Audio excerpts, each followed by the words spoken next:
जय हिंद दोस्तों, मेरा नाम सौरभ कुमार गुप्ता है। आज मैं बात करूंगा बीपीएससी ट्रायल 3.0 री एग्जाम के बारे में। और री एग्जाम में आज मैं बता रहा था टीजीटी और एस्टेट हिंदी के बारे में।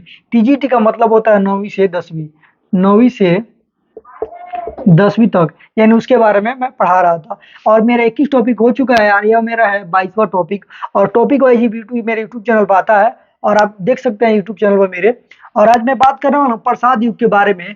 तो प्रसाद युग का मतलब ही हुआ जयशंकर प्रसाद। आप तो ऐसे ही पहचान जाएंगे, प्रसाद का मतलब जयशंकर प्रसाद। और मैं उसमें बात करने हूँ प्रसिद्ध नाटकों के बारे में, जो फेमस फेमस जो नाटक है जो पूछा जाता है उसी के बारे में मैं बताऊंगा। और उसके कौन कौन से रचयिता थे उनके बारे में ही बात करेंगे। जयशंकर प्रसाद का प्रथम नाटक, यानी सबसे पहले आप कोई भी पढ़ाई करते हैं या कोई भी चीज, तो सबसे पहले प्रथम या अंतिम पूछा जाता है। तो हम सबसे पहले इसको देखेंगे। प्रथम नाटक 1910 में, यानी जो नाटक लिखना जब शुरू किया जयशंकर प्रसाद, वो 1910 में लिखा। और इसका नाम क्या था? सज्जन। तो सज्जन नाम नाटक सबसे फेमस था। तो यही नाटक आपको याद कर सकते हो सकता है परीक्षा में आ जाए, क्योंकि ये पहला है। ये भी पूछ सकता है कि ये किससे लिया गया था। तो यह महाभारत के कथानक से लिया गया था। महाभारत में जो कथा हुआ था उसका कथानक से लिया गया था। और जो प्रथम था, क्या नाम था उसका? सज्जन। और कब लिखा गया था? 1910 में। इसको याद कर सकते हैं।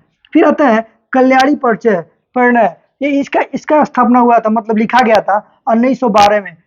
कब लिखा गया था? 1912 में। सबसे ज्यादा पूछता है किसके किसके बारे में लिखा गया है, तो चंद्रगुप्त मौर्य और सेल्यूकस के बारे में लिखा गया है। यानी किसके बारे में पूछेगा उसको भी हमको बताना पड़ेगा।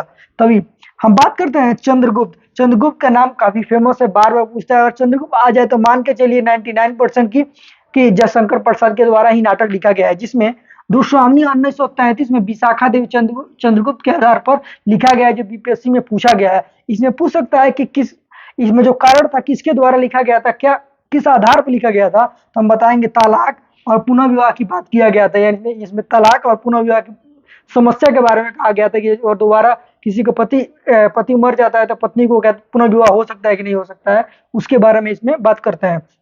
बात करते हैं अधिकार सुख का कितना मादक और सारहीन होता है, यानी कितना साधक, इसके बारे में किसने लिखा और किस पर निर्धारित है?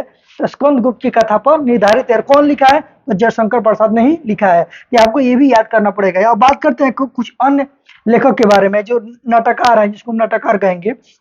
राम वृक्ष बेनीपुर का बहुत फेमस है अम्बपाली है, जो बहुत बार आपको पूछ सकता है। और इससे पहले भी पेपर में टेट वगैरह में पूछा हुआ है। जिसमें बात करें गोविंद बल्लभ पंत, जिसके लेखक नाटक है राजमुकुट। तो राजमुकुट मतलब राजा से संबंधित है। जब राजा संबंधित आएगा तो गोविंद बल्लभ पंत अब देखना पड़ेगा। बात करते हैं धर्मवीर भारती का, सबसे फेमस है धर्मवीर भारती के नाटककार में अंधा युग। अंधा युग धर्मवीर भारती ने लिखा है। और राम कुमार वर्मा ने कौमुदी महोत्सव लिखा है, जो 1954 में लिखा है। तो 1954 के नाम से कौमुदी महोत्सव का मतलब महोत्सव के बारे में ही बताया है, जो राम कुमार वर्मा ने लिखा है। एक और प्रश्न पूछता है गीति नाट्य लेखन।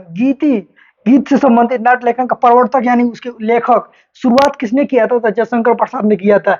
ऐसा ही शिक्षा संबंधित वीडियो देखने के लिए और टॉपिक वाइज वीडियो देखने के लिए हमें यूट्यूब चैनल को सब्सक्राइब करिए, लाइक करिए। जय हिंद।